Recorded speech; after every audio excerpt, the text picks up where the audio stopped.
guess that's going, and let's see.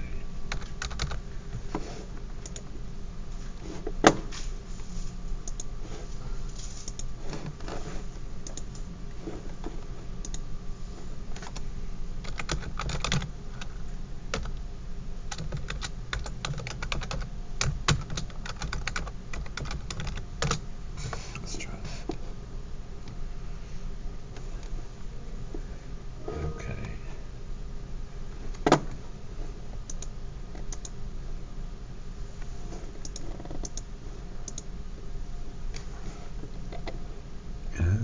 Okay, wait. Fall. Okay, we're in there. Content. So maybe we'll, if you don't have any questions, we'll go ahead and wrap up. I think it's 4. I don't remember.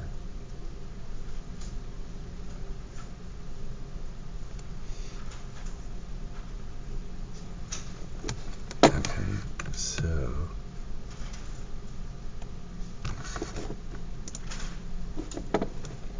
in his, okay, so we're right. Let's see, I'm at, where am I? Oh, here I am. Okay, so simplification of a force and couple system. So that won't take but a minute or so. Hang on.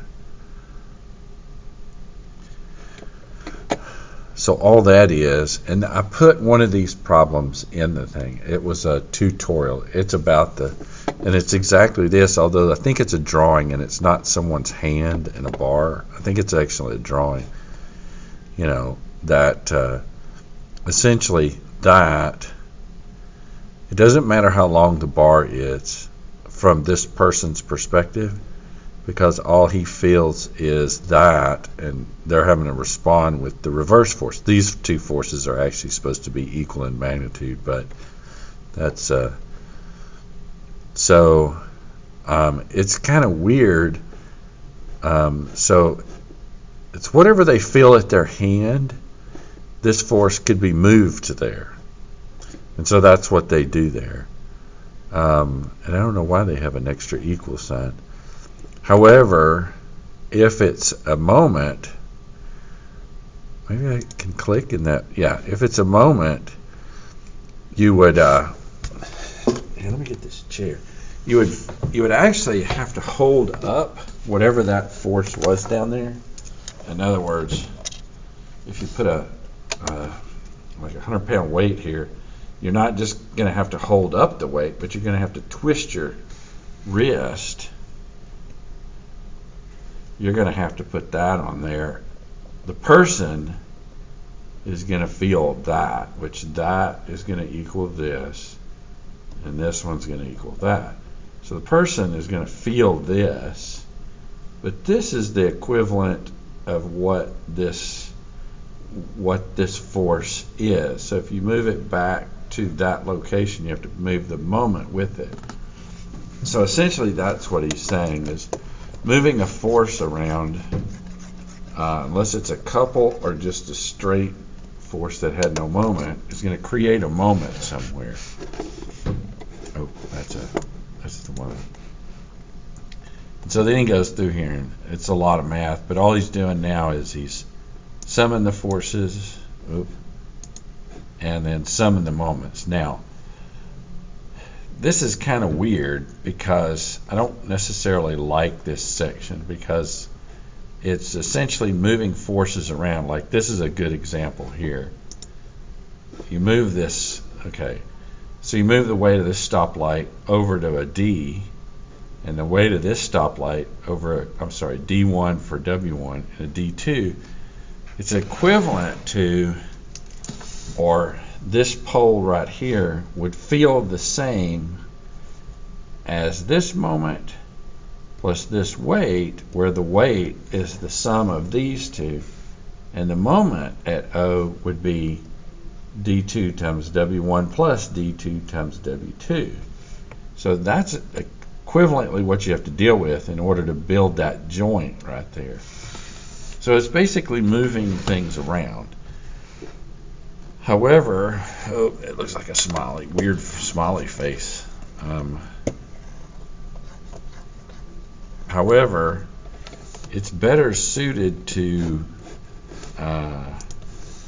in my mind, the next section, which is, well, first let's do this. Simplification of a force and a couple system, which is essentially the same thing again. So in this particular case, if you look at it, if you found some point O that all the forces pass through, then they're not going to produce a moment about O, and the result then is just going to be the vector sum of all those. That doesn't always happen in that there could be a supporting edge, but here, let me go on down. I wish there was just one button that would just erase it all. But then it's possible that you would have them so that they would not, hang on, oh, wrong. So if you drew like that, you drew like this, drew like that, you drew like that, they don't pass through a particular location. But you could find, you could like pick this point and find the moment about this one. Okay, so this one would produce no moment, that one would not, this one would, and then find the moment about that and have an equivalent force and the equivalent moment at that particular location. Then you could do like what he's saying. I can take that force and move it away a certain distance, like here, this. Okay, on that screen, this is a perpendicular. On this screen, it's not. And I think it's the same thing up there. It's not. So that's annoying a little bit. So in other words, if you just move the force away, you can find the location over here of just a force that would have to have no moment associated with it. Does that sort of make sense? Kind of weird. But here, we'll try to find a problem to do, see if we can make it make sense. So there's the light system. Okay, so here you go. Let's just go down to, I guess I got to go to problems to find one. Okay, so I want to find one that's a little weird here. Okay, that's an okay one, but kind of a big picture. Let's try to find something a little smaller. I guess all the pictures are big. Maybe I just shrink them. Okay, here's a good one. Okay, 35 and 36. Replace the load on the frame by a single resultant force. Specify where its line of action intersects members A, B. AB is that vertical thing. So let me see if I can kind of do that just on this screen. Okay.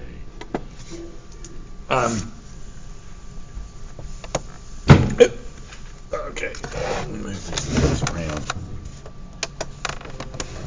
So there's a couple ways you could do this. You can pick yourself a spot, find it, the moment, and move all the forces to that point, and then move it away.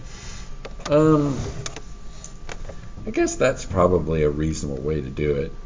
Or I'll tell you what I'm going to do. I'm going to do something weird. I see this point at the ground, so I'm going to move all of them to A, and then I'm going to move the force away from A, because he wants to know an equivalent. So say maybe the equivalent force would be here, and it would be that value.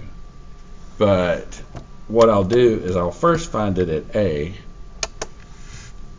and so what I'll do first is I'll find the Fx, and then I'll find the Fy.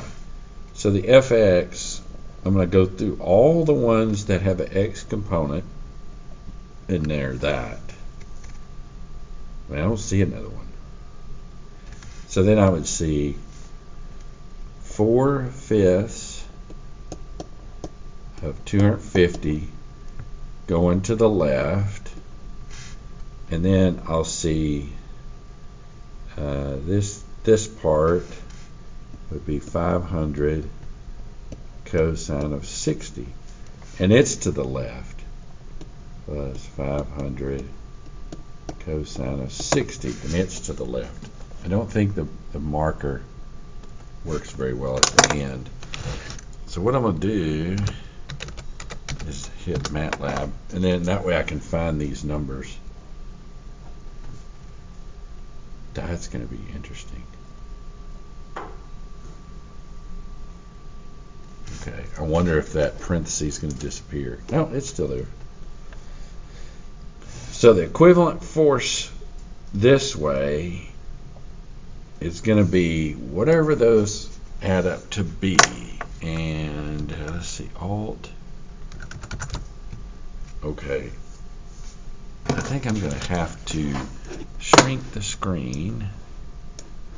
Okay. 4 divided by 5 times 250 plus 500 cosine in degrees of 60 gives me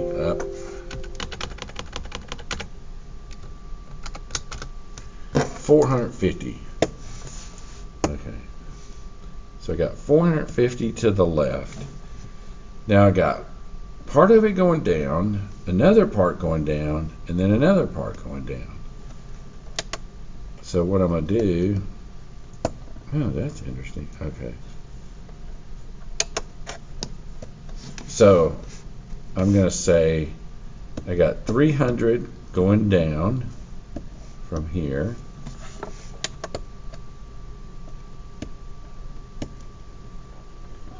I got plus 500 times the sine of 60 going down right there, plus 3/5 of 250 going down right there. So these are all going down, so it's as if you got that right there.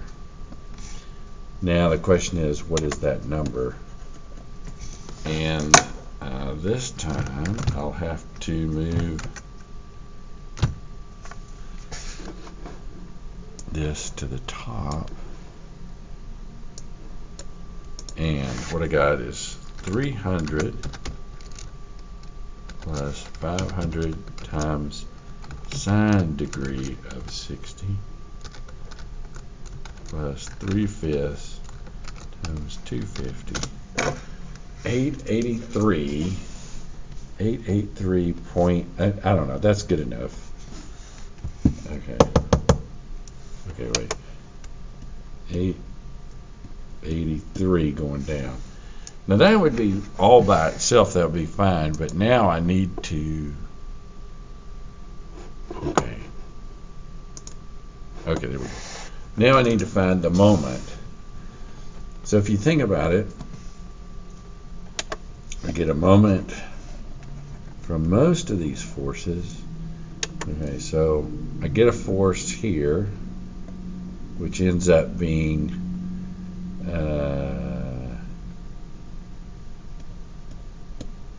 4/5 of 200, and then another one that is going down, that's 3/5 of 200. And then I get this one. I got to remember this one. So I'm going to add them up, and I'm going to say, let's sum all the moments applied.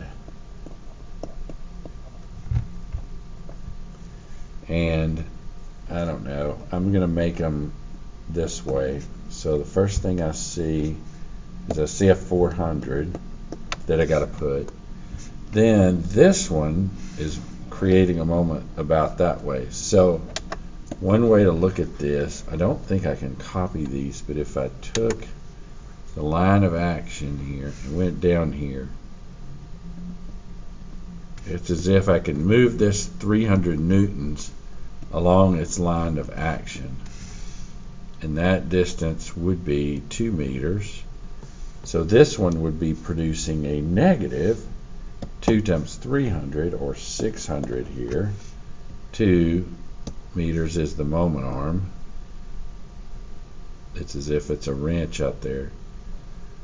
Then I've got another one. This one could be moved over to here, and I think you're assuming that the thickness, oh, he's got it going all the way to the top. Never mind. So it's 4/5 of 200, which is, I should be able to do this, but I'm sorry, 250. Be 200 there. Okay, wait.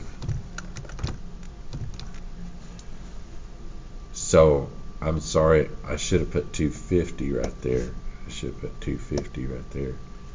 So that's 200 over here. Its moment arm all the way is 2 meters plus whatever that is there. You know what? I've got to, whoa. Oh no. What was there? Now, I really messed it up. Okay. Luckily, I think I have them left in MATLAB. So I had 883 here, 883, and then up here I think I had 450. Yeah, 450. Okay.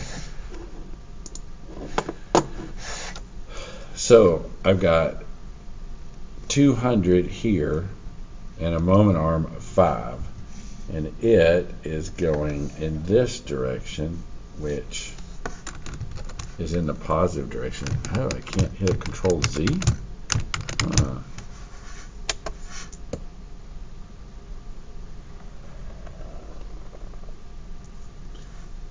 And so 200 times 5, and it's positive 200 times 5. And then I've got this one, which is,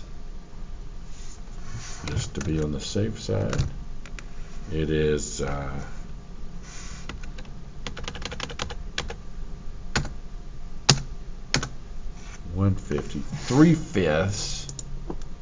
Oh, I did that again. 3/5. So it's 150 going like right here. But its moment arm is this 2 and it's 5. So it can be as if this force was dropped straight down here, and it was 150, and its total distance across from there is 5.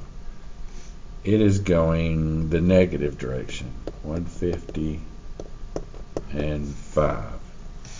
So if I add all this up, the total moment becomes whatever all that number is. And so it's in the way. So I'll start with the 200 times the 5. Then I'll add the 400. Then I'll take away the 600. Then I'll take away the 150 times 5. And I end up with 50? Wow. Okay. That's really weird.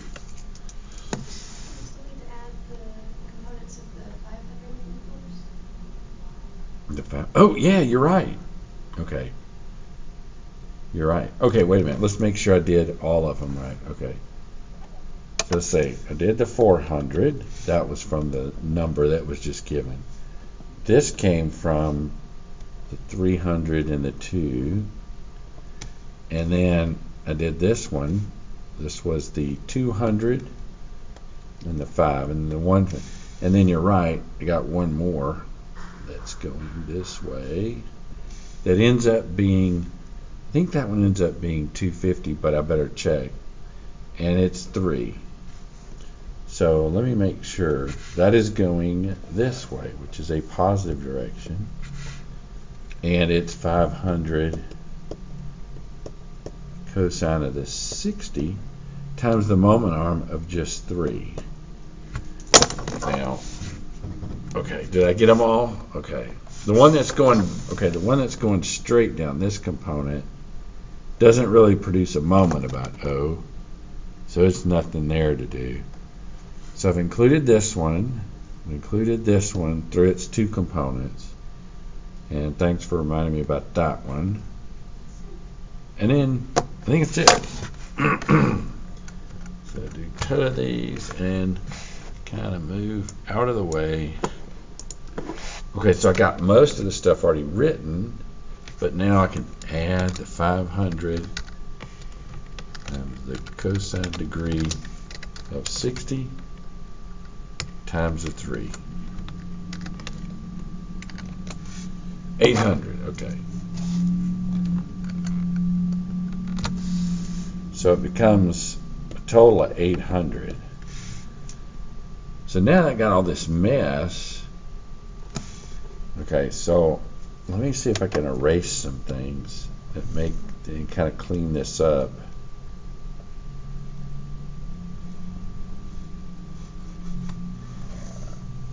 And maybe I'll just clean all of it up.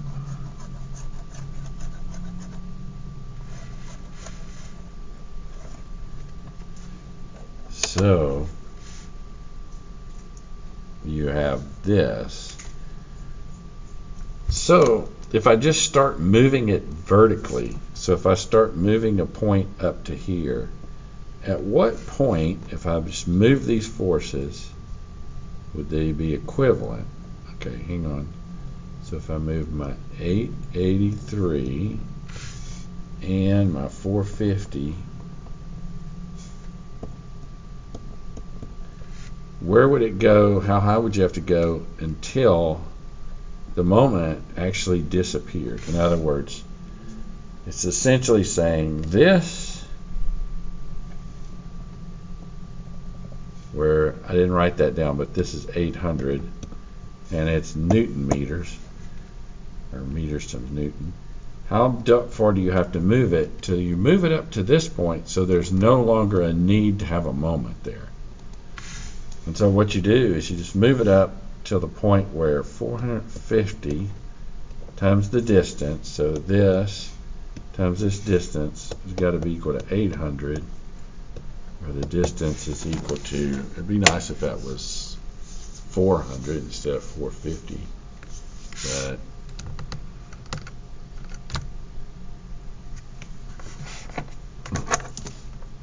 does that work? Yeah. So 800 divided by 450 gets you 1.7778 meters. So that's where you have to put it at so that there's no moment there. Now if you wanted to go check it, you'd have a new spot. You could sum all the moments about there, and maybe that would be something fun to do, interestingly. But you know what I think I'm going to do? I'm going to do this. I'm going to go back to content. I think I can do this. Open in a new tab. Okay, so I go here. It should go to the same page. Maybe, I don't know. Kinda, maybe not. So this is 135. So if I go over here to this, and I go all the way down, answers to select problems. Okay, I'm trying to go forward. It's not going forward. Whoa, it's very, okay, there's 2, 3, oh, I want 4. 4, wait, what was it? 135. Oh, I'm not at 4 yet.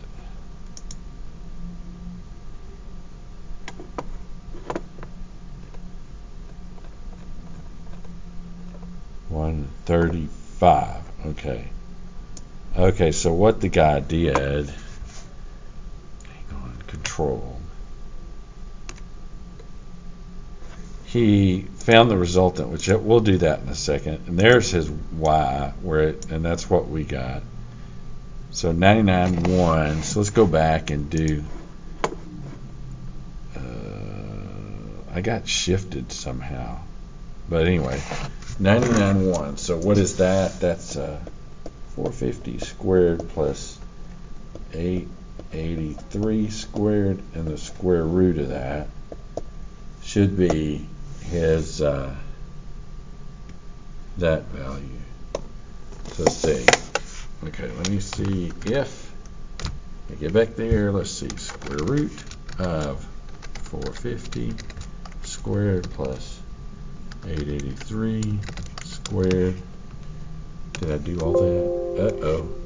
That was supposed to be a plus. I think I hit the key that was over to it. 991. So that's what he ended up with. 991. So if I go over to his, that's his 991. Where did his degree come from? It came from, shoot, how, let's see. I hate that it got shifted. I don't know how it got shifted, but anyway, let's see if I can do this. I'm going to try and make a half-hearted attempt. If I take a vector that has 450 here, and I'm trying to mimic this, and I take another vector that's 883,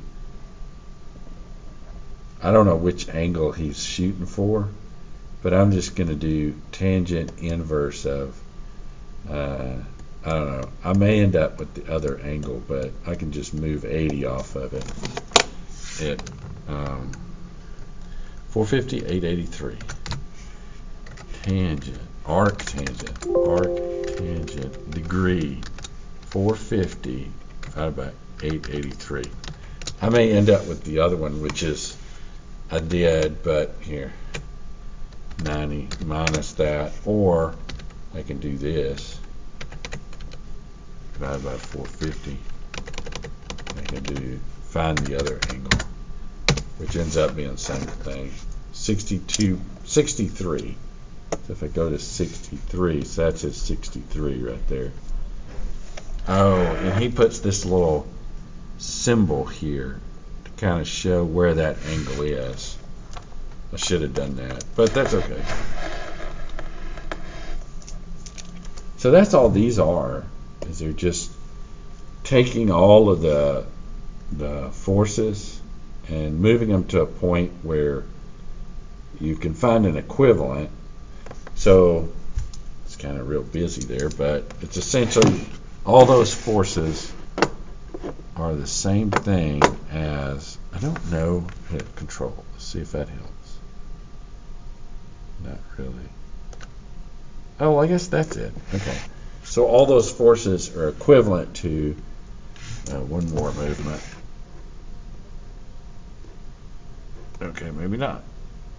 Nope, it won't go that way. But anyway, they're equivalent to taking this force system and putting it 1.77 meters up, and you could erase everything. You would feel the same thing at the ground. So does that kind of make sense? Just all it is just moving. If you're moving a force over, if you're moving it along its own action, you don't have to do anything. So if you move it to here, so like if you just do, this sounds weird, but I'm going to do something weird. Here. I should have just erased all of them as a group, but so if you take this and move it vertically, you don't have to do anything. But let's say you took the 300 and you moved it over there. So if you just move it that way, you got a problem. So the problem is, if you erase that, you need to move the 300 over, but you also have to say, I got to put a moment here that's essentially 3 times 2. 300 newtons times 2, or 600 newton meters. So this is equivalent to erasing this, putting that 300, and then adding a moment here. And if you do that, each one you'll find the same thing happens. Then you can move that force down, but then you still got your 600. Same thing can be said here. I can move it along here, fine. And you may find some people work the problem that way. In other words, this is a strange way of working it. You can take, just look at this. This is one, okay, this is an idea, and think about this. Take this, put it right there. And what you'll end up with was, okay, 4/5, okay, I forgot already, 4/5 of 250 was 200, and 3/5 of 250, wasn't that 150? So you do this, you get 200, and then you get 150. But it's along its action. So now if I look down here, and I say, okay, oh geez, this isn't as easy as I thought. But maybe not so bad, because this is 5. No, that's not. Oh geez.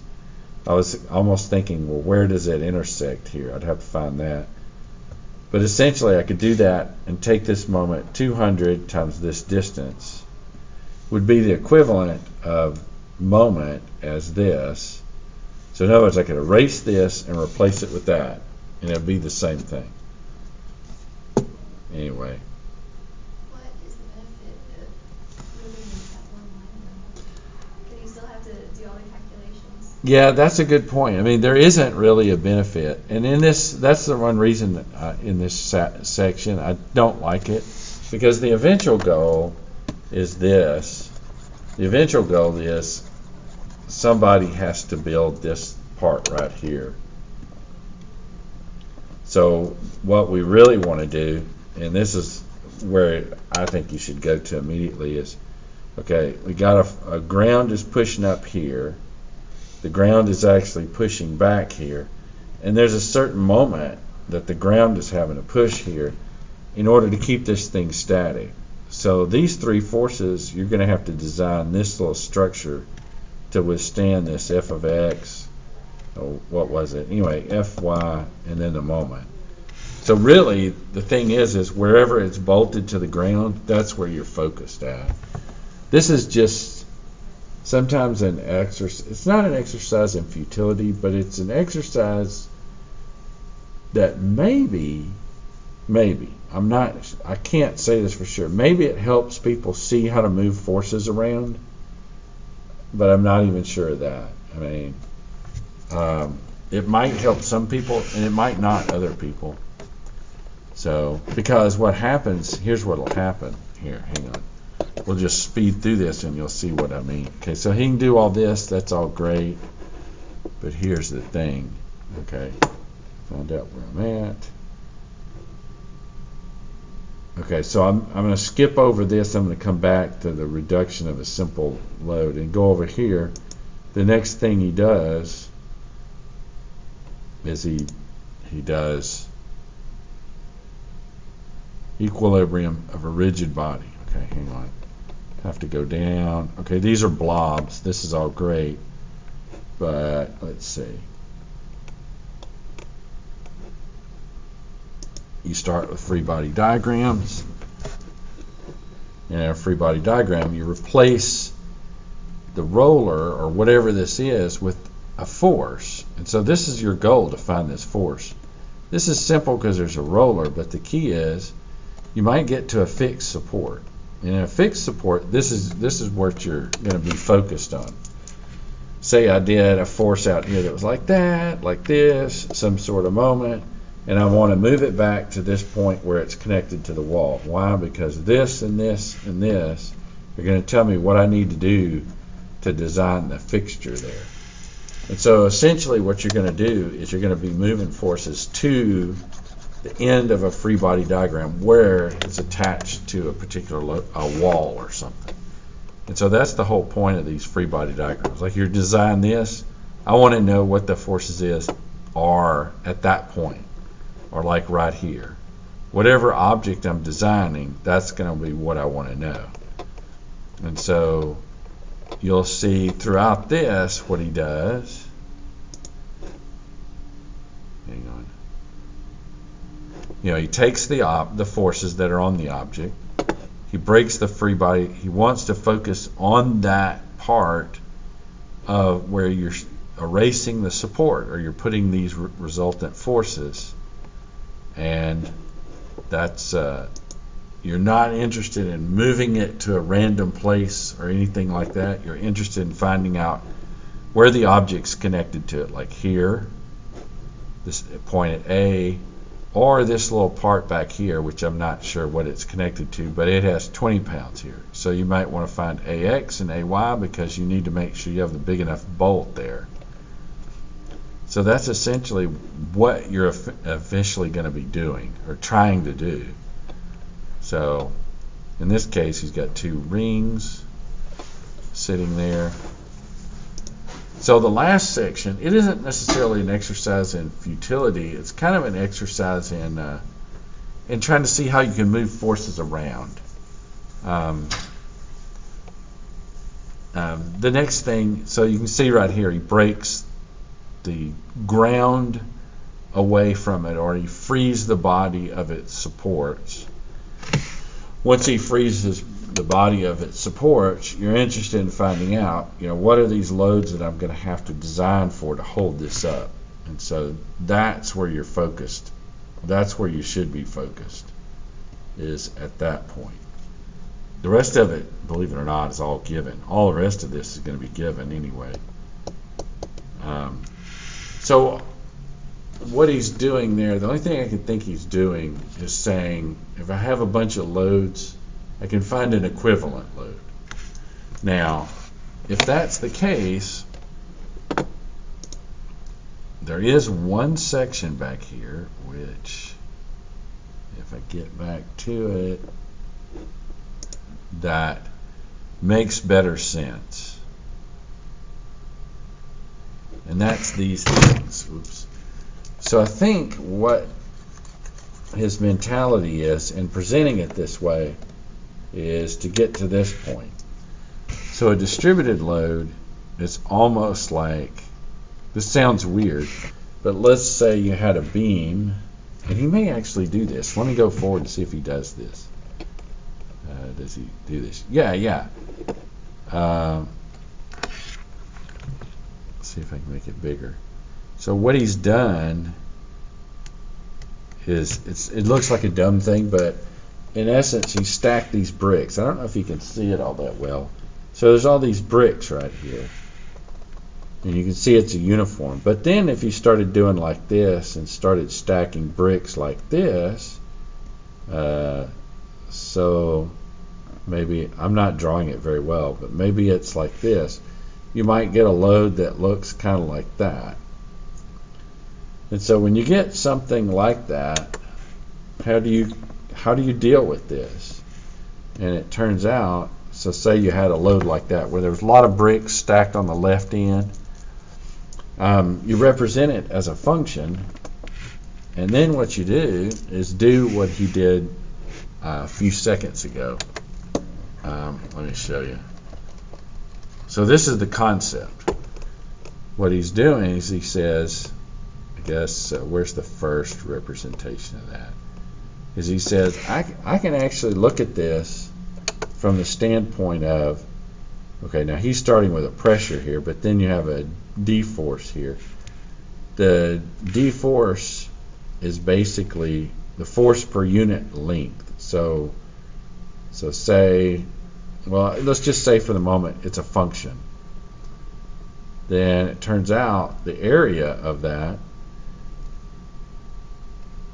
is actually the resultant force. But then you got to find a place to put it. So what I'm saying is your d force is equal to, it sounds weird, but a d area of this, where the area is this, and so many pounds per foot, times x, which is feet. So for example, so you had a flat thing, and it's 20 pounds per running foot. and it's 10 foot. Then if you look at it, total, this should be 20, so because it's uniformly distributed, 20, because every foot you move over is going to be 20 pounds. But then you move over another foot, it's another 20. And eventually you moved 10 feet, so it's a total of 200 pounds. But it turns out this load, this uniform load, could be written as an equivalent load of just, so say this is 10 foot, so then there's a 10 foot across, it would be essentially the same as 200 listed 5 foot over from either end.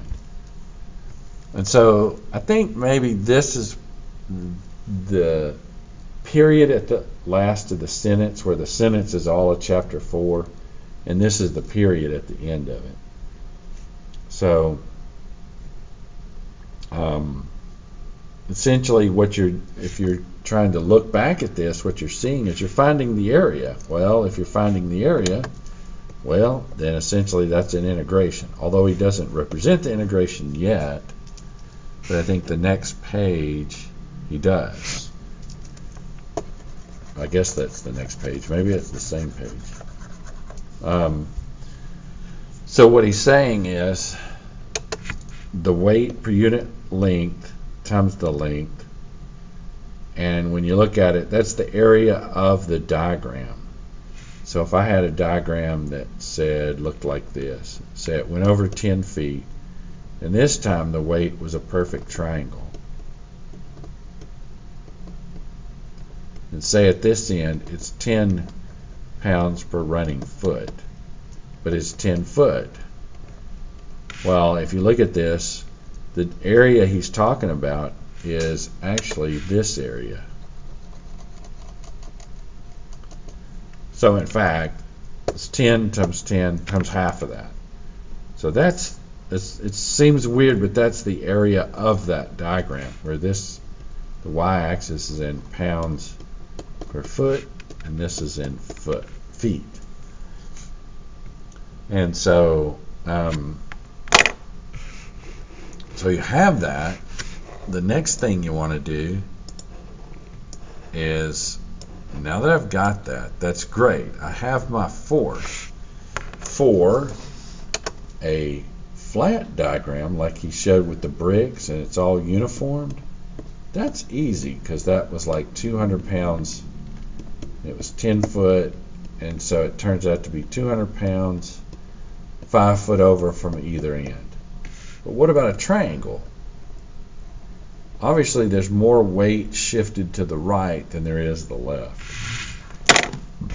So how do you find that? Well, what you do, and I don't think he's doing it yet, but you multiply the distance x over times the df, and you integrate it out. And so here we go. Here's what he's doing.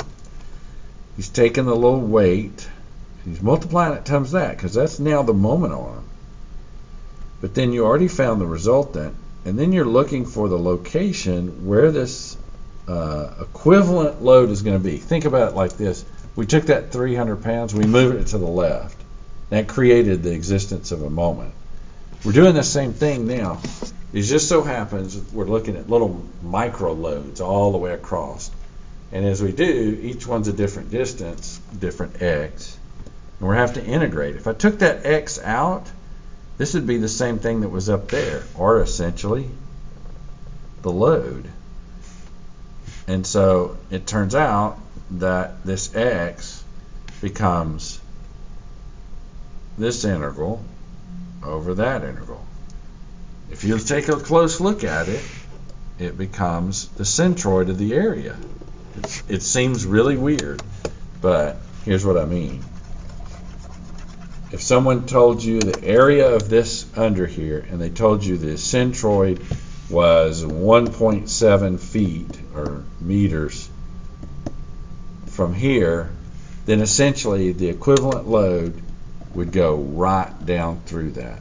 It's kind of like this. Imagine this whole thing is a plate, homogeneous plate. turn it up on its side, and you're going to balance it somewhere. You're going to balance it right here at the center. So it's as if this thing is a plate. It's not a square plate. In this case, it's not even a triangle. It's some sort of odd shape. Its centroid sits right there. If it was homogeneous, this would be the balancing point. But this is the equivalent, where the equivalent load goes through. But to do that, you got to carry out the integration. If you do that for, here, let's try this. Okay. Important points. Okay, so, and then there's, okay. Boy, isn't it? That's it. So let's see if I can go down to example and see what. Okay, so here you go. He's got this weight. It's strangely distributed. The D area is W in Newton meters times dx. So you have to integrate this curve. That'll tell you that if you integrate that, find the area of that, that tells you what the complete load is going to be on this funny looking thing. It doesn't tell you, so it does tell you, when you integrate it, it tells you it's 160. But how do you find this part? So he just flopped that down. How did he find that? Well, what he had to have done, okay, to find the equivalent load, I guess I'll call it, I guess he's calling it FR. It equals to the integral of whatever that is, dx from 0 to 2. And that should equal 160. So let's see if that's what he's got. So here's his 60, here's his x squared, here's his 2, here's his nothing, 0. And he comes up and he gets that 160. But we want to know where that is. So what do? This is so interesting because all you do is you take that 60x squared dx that you had before, and this time you just stick an x in it, and you put it over that. And so all you're doing is you're adding the x because you're finding the moment of each of those little loads. You go down, and man, he took an extra. So sure enough, what does he do? So here, it's really hard to look with this. If you look at this, that's exactly what that is. And here's your term right here. And what does he do? He goes ahead and replaces it with the 160, which is what he found from up here. So he's just replacing it with the number. Carries out the integration, and it tells you exactly where, I can't go anymore. Oh yeah, here we go. Tells you exactly where x bar is, and it turns out to be 1.5 meters over to the side. And so this is kind of the only thing I can think of that actually has, a real valid thing. When you move those little vertical micro loads over, somewhere there's a location where you add them all up, and you can put it where there's no need for a moment, and that's the centroid. And that's what he's calling the C. It's usually almost always called the centroid.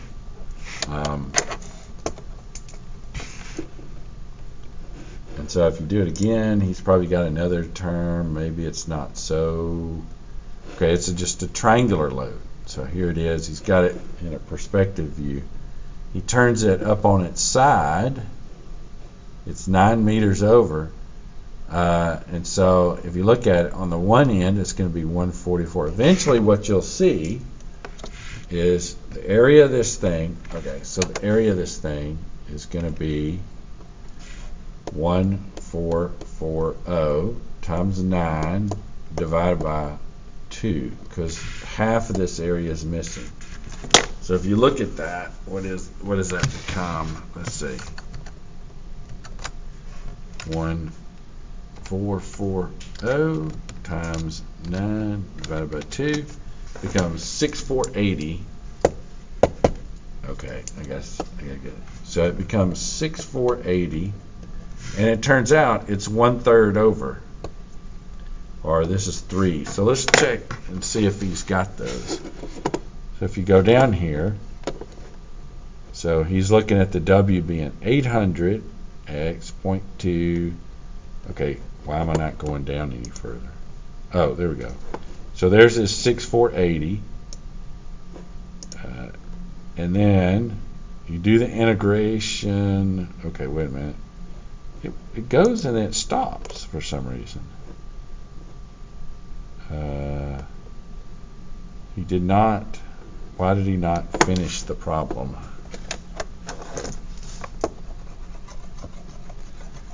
So that's great that it's 6480. I wanted to know where the location of the load was.